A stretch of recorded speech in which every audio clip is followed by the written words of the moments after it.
जय गुरु जी। जय गुरु जी संगत जी। गुरु जी के श्री चरणों में कोटि कोटि प्रणाम। संगत जी, मेरा आज का शुक्राना सत्संग है कि गुरु जी ने मुझे एक मन में जो चल रही दुविधा थी उससे कैसे गुरु जी ने फाइनल कंफर्मेशन दे के मेरे को उससे बाहर निकाला है। एक्चुअली मैं काफ़ी समय से चाह रही थी कि मेरे पास लाइक अपने घर के मंदिर में, जैसे गुरु जी कहते हैं ना कि सारे भगवानों में नहीं, सब जगह माथा टेको मगर एक ही को मानो। तो मैं सोच रही थी कि जैसे हमारे इंडियन घरों में होते हैं, सब हिंदूज़ घरों में, कि सारे भगवान रख लेते हैं, तो ऐसे मेरे पास भी हैं। तो लेकिन अब जब से गुरुजी के साथ मतलब जुड़े हैं, उन्होंने जोड़ा है, तो समझ में आ रही है ये इस बात का महत्व कि एक को ही मानना है और एक को ही ध्याना है।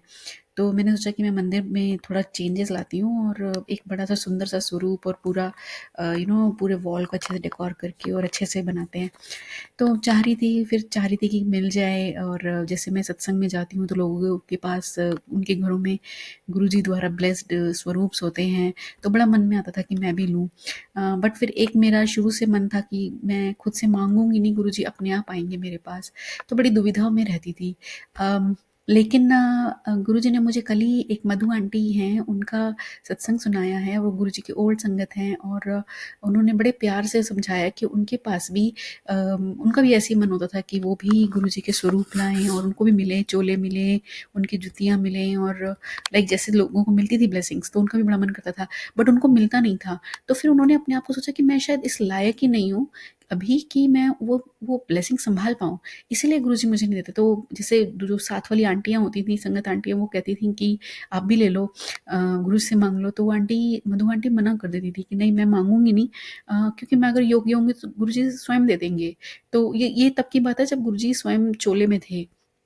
तो आंटी ने कभी मांगा नहीं, ये जानते हुए कि मैं शायद इस योग्य नहीं हूँ, और गुरुजी तो मन की बात जानते हैं, तो उनको सब पता है।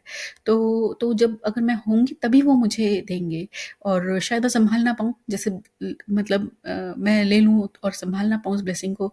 तो इस बात को सुन के मेरे मन की जो व्यथा थी वो दूर हो गई, और गुरुजी का कोटि कोटि शुक्राना कि मैं, मेरे घर में जो मेरे को अभी तक जितनी भी ब्लेसिंग्स मिली हैं, 1 2 3, आई थिंक 3 या 4 बार मिल गई हैं ब्लेसिंग्स गुरुजी की कृपा से। मगर सब मतलब छोटे-छोटे स्वरूप में हैं, लाइक छोटे पॉकेट स्वरूप्स में 2 मिली हैं, और मतलब और भी जैसे हैं जो है वो छोटे-छोटे स्वरूप्स में मिली हैं। तो ये कोटि-कोटि शुक्राना है सबसे पहले कि गुरुजी ने ब्लेसिंग्स दी हैं मुझे, और मेरे घर में आए हैं अपना आशीर्वाद देने के लिए, और वहीं पर हमारे साथ विराजमान हैं। सबसे पहले बड़ी बात है कि उनको अपने मन मंदिर में विराजमान करो, वो विराजें सदा-सदा के लिए। बड़े-बड़े स्वरूप के उसमें ना जाओ, क्योंकि पहले अपनी पात्रता तो दिखाओ, तभी हम ब्लेसिंग्स को लाइक संभालने योग्य बनेंगे।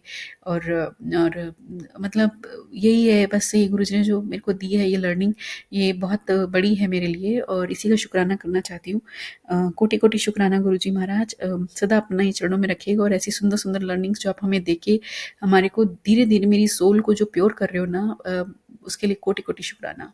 और जाने अनजाने में की हुई भूलों के लिए क्षमा कीजिएगा, और अपना आशीर्वाद सब पर बनाए रखिएगा मालिक, सब पर कृपा कीजिएगा। जय गुरु जी, शुक्राना गुरु जी।